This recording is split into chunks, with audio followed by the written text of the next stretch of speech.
तो ये programme 2 phases में आएगा। 4 साल का, जी हाँ 4 साल का। कैसे पता चलेगा कि कौन सा एम्प्लॉयर अच्छा है कौन सा बेकार है? दोनों के बीच में वो टेंशन चलती रहती थी, क्योंकि इससे आपको पता चल जाएगा कि क्या क्या रिक्वायरमेंट है इस प्रोग्राम की। तो और बहुत सारे एम्प्लॉयर्स को अब धक्का लगेगा। अभी मैंने बोला कि LMI तो 3 साल की मिलने वाली है, पर वर्क परमिट 4 साल की कैसे मिलेगा? तो ये चीज अब इसके लिए नो हो चुकी है, नो।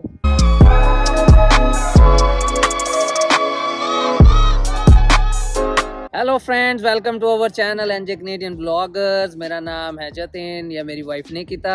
आज हम लेके आए हैं एक और नया टॉपिक जो कि बहुत हेल्पफुल होने वाला है उन सब लोगों के लिए जो अभी कनाडा आना चाहते हैं या कनाडा में हैं और किसी वर्क परमिट को लेने की कोशिश में हैं। कनाडा गवर्नमेंट ने एक नया वर्क परमिट इंट्रोड्यूस किया है जिसकी डिटेल्स अभी हम आपको आगे बताएंगे वीडियो में। और वो वर्क परमिट अगर आप इनसाइड कनाडा हो तो भी आप एलिजिबल हो, और अगर आप आउटसाइड कनाडा हो तो भी आप उस वर्क परमिट प्रोग्राम में एलिजिबल हो। ये जो वर्क परमिट प्रोग्राम है ये एक पायलट प्रोग्राम है। पायलट से सिंपली मतलब यही है कि ये प्रोग्राम थोड़े टाइम के लिए ही टेम्परेरी बेसिस पे इंट्रोड्यूस किया गया है, जिसकी एक टाइम लिमिट है, जिसकी एक डेडलाइन है। तो ये चीजें ध्यान में रखिएगा। आज के इस वीडियो में हम आपसे सारी डिटेल शेयर करेंगे कि ये वर्क परमिट प्रोग्राम का नाम क्या है, ये कब इंट्रोड्यूस हुआ और ये कब से स्टार्ट हो रहा है, इसका प्रोसेसिंग टाइम कितना रहेगा, इस चीज में एम्प्लॉयर्स की क्या क्या रिक्वायरमेंट्स दी गई हैं जो उनको पूरी करनी है, और आप कैसे अप्लाई कर सकते हैं इस प्रोग्राम के लिए। तो डेफिनेटली ये वीडियो बहुत हेल्पफुल होने वाली है, लास्ट तक जरूर देखिएगा, कोई भी सेक्शन मिस आउट मत कीजिएगा। तो बिना टाइम वेस्ट करे स्टार्ट करते हैं इस वीडियो को। तो सबसे पहले बात करते हैं इस प्रोग्राम का नाम क्या है। इसका नाम है रिकॉग्नाइज्ड एम्प्लॉयर प्रोग्राम, जिसको हम शॉर्ट फॉर्म में कहते हैं REP। तो ये प्रोग्राम 2 फेजेस में आएगा। पहला फेज ऑलरेडी शुरू हो चुका है जो कि 12 सितंबर 2023 में शुरू हो गया था, और अगला फेज आने वाला है जनवरी 2024 में। तो अभी मैं आपको बताऊंगा कि ये वर्क परमिट पहले वाले वर्क परमिट से डिफर कैसे करता है और इस वर्क परमिट का क्या बेनिफिट है जो मेजोरिटी ऑफ लोगों को अट्रैक्ट कर रहा है। पहले के वर्क परमिट में क्या होता था कि आपको LMIA लेने की जरूरत पड़ती थी। अब कुछ लोग इस वीडियो को फर्स्ट टाइम देख रहे होंगे, हमारे चैनल पे नए होंगे, तो मेक श्योर आप सब्सक्राइब जरूर कर दो यार। तो जो लोग नए हैं इस वीडियो में, मैं उनको बता दूं कि LMIA होता क्या है। तो LMIA की फुल फॉर्म है लेबर मार्केट इम्पैक्ट असेसमेंट। तो ये LMIA एम्प्लॉयर्स को अप्रूव करानी होती थी ESTC से। ESTC एक ऐसा डिपार्टमेंट है जो LMIA अप्रूव करता है, जिनकी फुल फॉर्म है एम्प्लॉयर सोशल डेवलपमेंट कनाडा। तो LMIA अप्रूव होने के बाद ही एम्प्लॉयर एलिजिबल होता था किसी भी स्किल्ड वर्कर को हायर करने के लिए इनसाइड या आउटसाइड कनाडा से। पहले LMIA के बेस पे जो वर्क परमिट मिलता था वो मिलता 18 मंथ्स के लिए, मतलब 2 साल के लिए। तो उस केस में दोनों ही एम्प्लॉय और एम्प्लॉयर दोनों को ही टेंशन रहती थी। एम्प्लॉयर को होता था कि मुझे फिर से अपना LMIA जो अप्रूव कराना पड़ेगा, और जो एम्प्लॉय होता था उसको होता था मेरा वर्क परमिट खत्म होने वाला है, मुझे वापस अपने देश जाना पड़े। दोनों के बीच में वो टेंशन चलती रहती थी। इस नए वर्क परमिट से आपको LMIA मिलेगी 3 इयर्स की,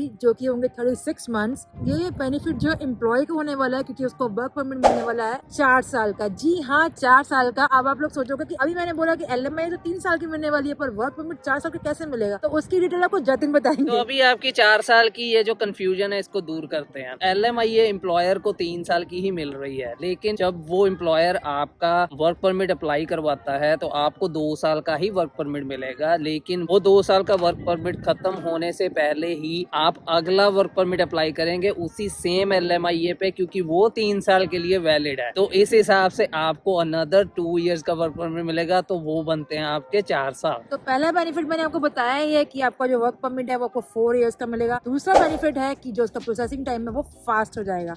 जी हाँ, फास्ट कैसे होगा? तो जैसे कि आपको इस प्रोग्राम के नाम से पता चल रहा होगा, रिकॉग्नाइज्ड एम्प्लॉय प्रोग्राम। तो इस प्रोग्राम में हर एम्प्लॉय को रिकॉग्निशन मिलेगी, और जैसे ही उनको रिकॉग्निशन मिलेगी तो उनकी LMIA जो है वो जल्दी ही अप्रूव होनी शुरू हो जाएंगी। तो इससे आपका जो प्रोसेस है वो फास्ट हो जाएगा। तो अभी तक हमने आपको बताया कि इस वर्क परमिट का नाम क्या है और इसके क्या क्या बेनिफिट्स हैं। तो अगर आपको ये वीडियो अभी तक अच्छी लग रही है तो एक लाइक करना तो बनता ही है, तो मेक श्योर कि आप थम्स अप पे क्लिक कर दें। तो आगे बढ़ते हैं इस वीडियो में। अभी बात करते हैं कि जो एम्प्लॉयर्स रिकॉग्नाइज्ड हो जाएंगे उनको सर्च कैसे करेंगे, कि कैसे पता चलेगा कि कौन सा एम्प्लॉयर अच्छा है कौन सा बेकार है, किसके पास जाना है किसके पास नहीं जाना है। बहुत ही सिंपल तरीका है। तो यहाँ पे कनाडा की एक ऑफिशियल साइट है जहाँ पे सारी जॉब्स का डालना जरूरी होता है एम्प्लॉयर्स के थ्रू। उस वेबसाइट का नाम है जॉब बैंक। आपको स्क्रीन पे नजर आ रहा होगा कि इस साइट के ऊपर बहुत सी डिफरेंट जॉब्स एडवर्टाइज की जाती हैं जो कि लीगल वे है कनाडा का। जो भी जॉब्स इस साइट पे हैं वो डेफिनेटली लीगल हैं। तो अब से क्या होने वाला है, हर एम्प्लॉयर के नाम के पीछे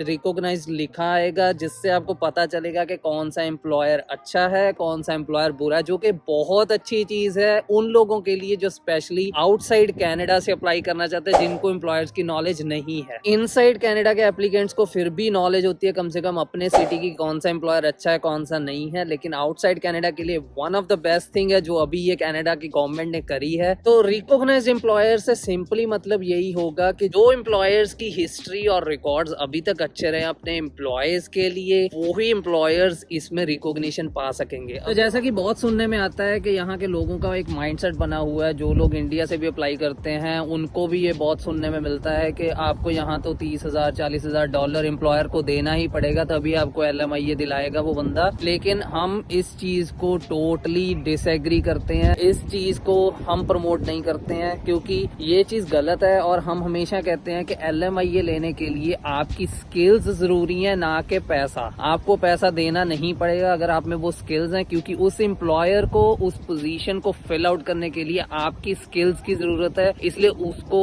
आपको हायर करना ही पड़ेगा विदाउट एनी मनी। और इस चीज को कम करने के लिए ही ये वर्क परमिट निकाला गया है, ये प्रोग्राम शुरू किया गया है, जिसके थ्रू अब लोगों को पैसा नहीं देना पड़ेगा, अपनी स्किल्स को डेवलप करके वो LMIA के थ्रू अपना वर्क परमिट एक्सटेंड करा पाएंगे। तो गाइज अब मैं आपको बताऊंगी इस वर्क परमिट के लिए अप्लाई कैसे करना है। जैसा कि आपको चैतन्य ने बताया है कि कनाडा की ऑफिशियल साइट है जॉब बैंक, तो आपको वहां जाना है। जैसा कि आपको स्क्रीन पे दिखाई दे रहा होगा, तो आपको वो जॉब बैंक साइट को ओपन करना है। उस पर आपको फिल्टर्स अप्लाई करना है आपकी जॉब के हिसाब से, जैसे कि इसमें LMIA फिल्टर आपको वहाँ पर अप्लाई करना होगा। तो वो अप्लाई करने के बाद आपने, अगर आप बाहर से अप्लाई कर रहे हो कनाडा से अलग से, तो इंटरनेशनल कैंडिडेट का फिल्टर आपको अप्लाई करना है वहाँ पे, और फिर वहाँ जाके सर्च करना है। उसमें सारे एम्प्लॉयर्स दिखाई देंगे, तो आप लोगों को दिख रहा होगा स्क्रीन पर कि कौन कौन सी जॉब्स जो है वो नेशनल कैंडिडेट्स जो है उनको सपोर्ट करती है यहाँ बुलाने के लिए। तो आप इन्हीं जॉब्स में से चूज करके आप अप्लाई कर सकते हो अपने वर्क परमिट के लिए। अभी हम आगे आपको बताएंगे कि एम्प्लॉयर की क्या क्या ऐसी रिक्वायरमेंट्स हैं जो उनको फुलफिल करनी है इस प्रोग्राम के अंडर एलिजिबल होने के लिए। जैसा मैंने आपको पहले बताया कि ये प्रोग्राम जो है 2 फेज में आएगा। पहला फेज शुरू हो चुका है 12 सितंबर 2023 से, और अगला फेज जनवरी 2024 में आने वाला है। तो पहले फेज में जो नॉक कोड है वो एग्रीकल्चर वालों को दिया जा रहा है, तो बाकी लोग जो है दिल थाम के बैठिए, डरने की बात नहीं है। तो अगला फेज खुलेगा, उसमें सारी इंडस्ट्रीज जो है वो आएंगी, जिसमें फूड का इंडस्ट्री होगी, शेफ होंगे, कुक्स होंगे, सबको इंक्लूड किया जाएगा। तो आप लोगों को डरने की जरूरत नहीं है, don't worry about it. Even आपके लिए अच्छी चीज है कि आप लोग अभी से स्टार्ट कर दो अपने लिए काम करना, क्योंकि इससे आपको पता चल जाएगा कि क्या क्या रिक्वायरमेंट है इस प्रोग्राम की और आप उसमें एलिजिबल हो या नहीं हो। अगर एलिजिबल नहीं भी हो तो उसके लिए आप प्लान कर सकते हो और तब तक के लिए एलिजिबिलिटी बना सकते हो।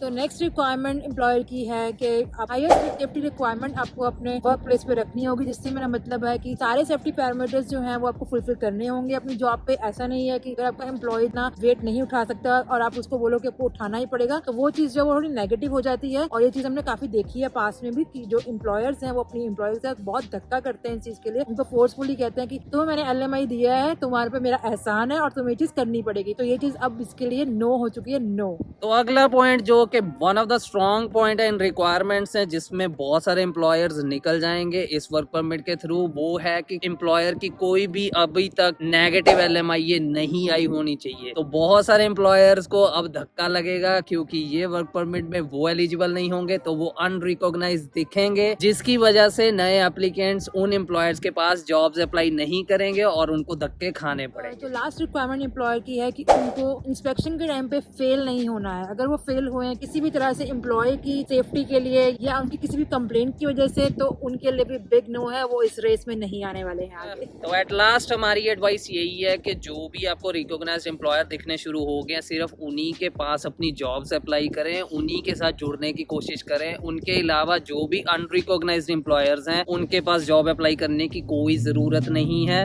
क्योंकि उनको गवर्नमेंट मान्यता नहीं दे रही है। दूसरी बड़ी बात यह है कि आप अब से नॉन कंप्लायंस वाले एम्प्लॉयर्स की नाम और उनकी रीजंस भी देख सकते हैं ऑफिशियल वेबसाइट पे जाके। जैसे कि आपको स्क्रीन पे नजर आ रहा होगा, ये वो एम्प्लॉयर्स हैं जो कि नॉन कंप्लायंट हो चुके हैं और ये अगले 2 साल के लिए बैन है किसी को भी हायर करने के लिए। और कुछ एम्प्लॉयर्स आप देख रहे होंगे कि उनको मॉनिटरी फाइन्स भी लगे हैं, लाखों के फाइन भी लगे हैं। तो उन्होंने बहुत सारी ऐसी चीजें करी होंगी जो उनको नहीं करनी चाहिए थी, बोलना नहीं चाहिए, लेकिन बहुत सारे एम्प्लॉयर्स हमारी कम्युनिटी के होते हैं, इसीलिए हम हमेशा एडवाइस करते हैं कि जो हमारी कम्युनिटी के एम्प्लॉयर्स हैं उनके पास बिल्कुल भी मत अप्लाई करिए, अच्छे एम्प्लॉयर्स के पास जाइए ताकि आप जल्दी से जल्दी अपने वर्क परमिट एक्सटेंड करा पाए। तो उम्मीद करते हैं आप लोगों के लिए वीडियो हेल्पफुल रही होगी। अगर आप लोगों के लिए वीडियो हेल्पफुल रही है तो आपको पता ही आपको क्या करना है, लाइक का बटन दबाना मत भूलेगा, share comment and subscribe this channel. उन लोगों के साथ शेयर कीजिए जिन लोगों का वर्क परमिट खत्म होने वाला है या बड़ी टेंशन में है, जो लोग अपनी कंट्री में बैठे हैं और सोच रहे हैं कि हमें यहाँ आना है, तो उनके लिए बड़ी अच्छी खुशी की खबर है। So let's help each other. जिन लोगों को यहाँ आना है उन लोगों के साथ इस वीडियो को जरूर शेयर कीजिए। तो मिलते हैं नेक्स्ट वीडियो में, तब तक के लिए बाय बाय।